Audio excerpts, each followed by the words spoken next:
नमस्कार। पिछली वीडियो में हमने कैमरे में बद अपाहिज कविता के प्रथम अंश की व्याख्या की थी, जिसमें कवि ने दूरदर्शन कर्मियों पर व्यंग्य करते हुए बताया था कि किस तरह से जो दूरदर्शन कर्मी है या जो पत्रकार हैं वो किसी पीड़ित व्यक्ति को दूरदर्शन पर लाते हैं और स्टूडियो के बंद कमरे में उससे किस तरह के प्रश्न करते हैं, परंतु जो अपाहिज व्यक्ति है वो उन प्रश्नों के उत्तर देने में असमर्थ है। लेकिन जो पत्रकार हैं वो बार बार उस अपाहिज व्यक्ति को अपने प्रश्नों का उत्तर देने के लिए मजबूर कर रहे हैं। आइए अब अगला अंश पढ़ते हैं। सोचिए, बताइए, आपको अपाहिज होकर कैसा लगता है? कैसा यानी कैसा लगता है। अब पत्रकार द्वारा पूछे गए प्रश्न कि जल्दी बताइए आपका दुख क्या है, परंतु जो अपाहिज व्यक्ति है वो बता नहीं पाता, तो पत्रकार जबरदस्ती अपाहिज व्यक्ति को प्रश्नों के उत्तर देने के लिए उकसाता है कि सोचिए, बताइए कि आपको अपाहिज होकर कैसा लगता है। थोड़ी कोशिश कीजिए कि अपाहिजपना आपके लिए कितना कष्टकारी है, यानी आपको कैसा लगता है। जब अपाहिज व्यक्ति जवाब नहीं दे पाता तो पत्रकार खुद अपाहिज व्यक्ति को इशारे करके बताता है, संकेत देकर बताता है। इस तरह से आपका जो अपाहिजपना है वो दुख देता है। अब कोष्ठक में जो पंक्ति रखी गई है, ये कोष्ठक में रखी गई पंक्ति पटकथा लेखन की एक शैली है।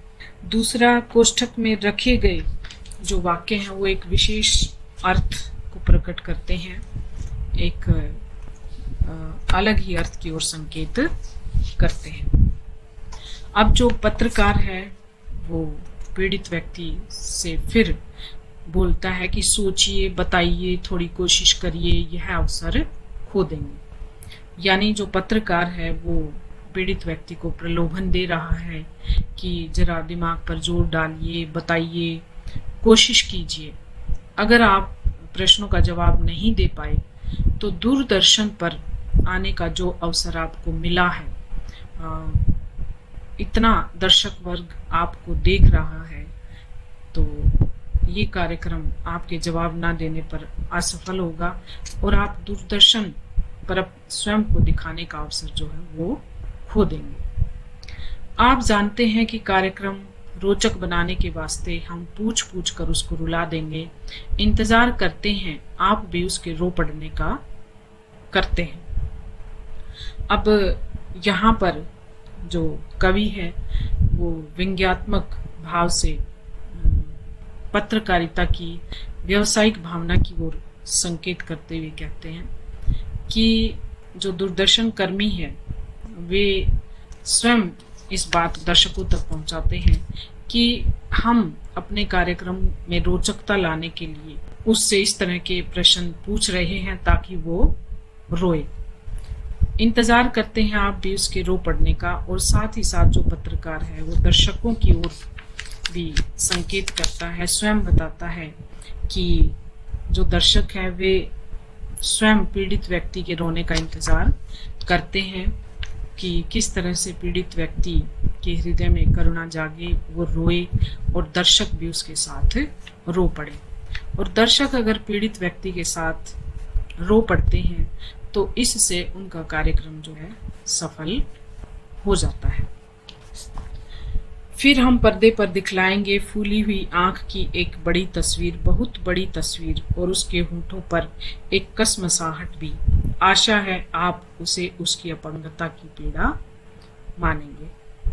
अब आगे जो कवि है मीडिया पर व्यंग्य करते हुए कहते हैं कि जब पीड़ित व्यक्ति जवाब देने में असमर्थ रहता है, जवाब नहीं दे पाता, तो वे करुणा और दर्द के कारण उसकी फूली हुई आँख को दिखाने की कोशिश करते हैं, यानी कैमरे को उनकी फूली हुई आँख पर केंद्रित करते हैं, उसकी बहुत बड़ी तस्वीर दिखाने की कोशिश करते हैं और साथ ही साथ उसके होठों पर जो एक बेचैनी है या एक कसमसाहट है उसे कैमरे के माध्यम से बड़ा करके दर्शकों को दिखाते हैं और फिर दर्शकों से उम्मीद रखते हैं कि ये जो अपाहिज व्यक्ति की फूली हुई आँख है या उसके होठों पर जो एक कसमसाहट सी है वो उस अपंग व्यक्ति की पीड़ा ही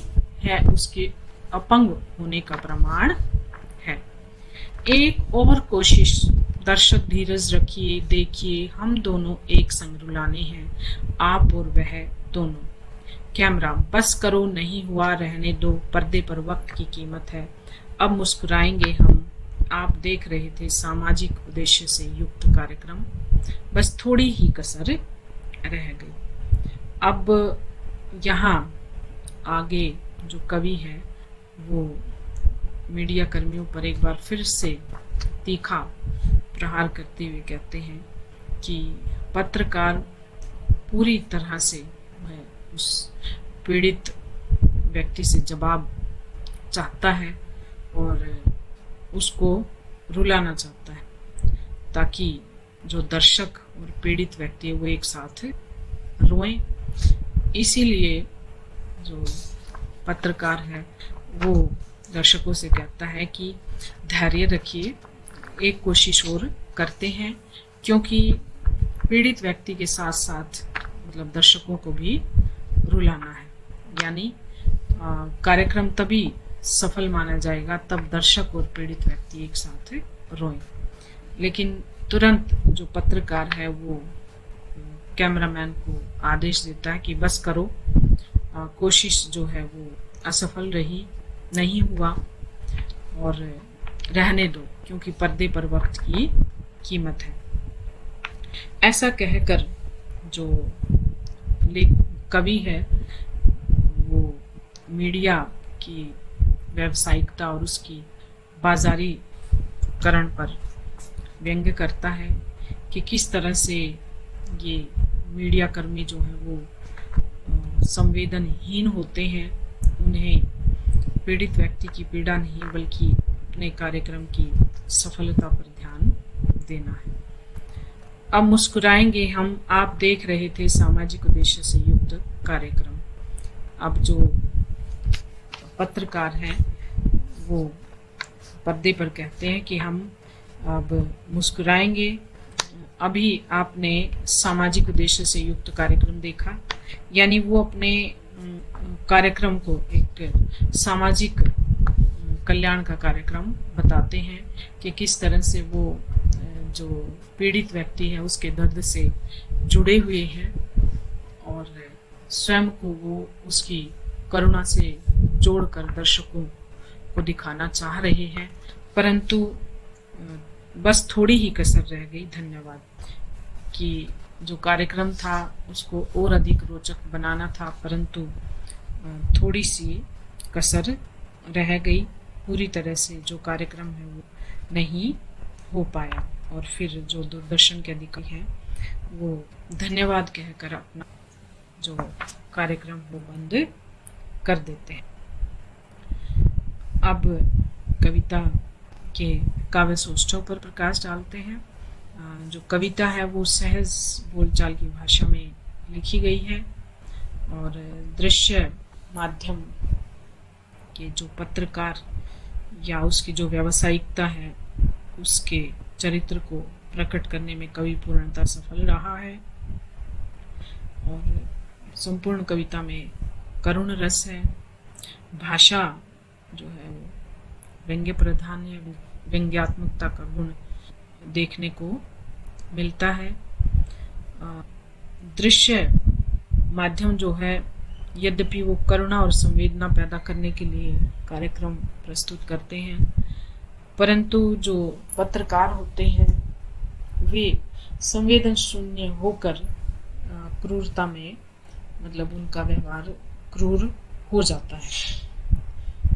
तो ये हमारी कैमरे में बंद अपाहिज कविता थी, जिसमें कवि ने संकेत तो दूरदर्शन को लेकर अपने कविता को लिखा, परंतु वास्तव में यह कविता मीडिया के चारों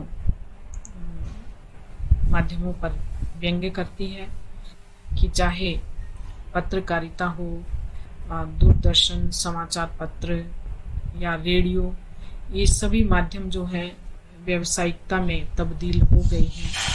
इन्हें किसी के दर्द से कोई लेना देना नहीं होता। ये सिर्फ अपने कार्यक्रम की टीआरपी बढ़ाने के लिए इस तरह के कार्यक्रमों को प्रस्तुत करते हैं। धन्यवाद।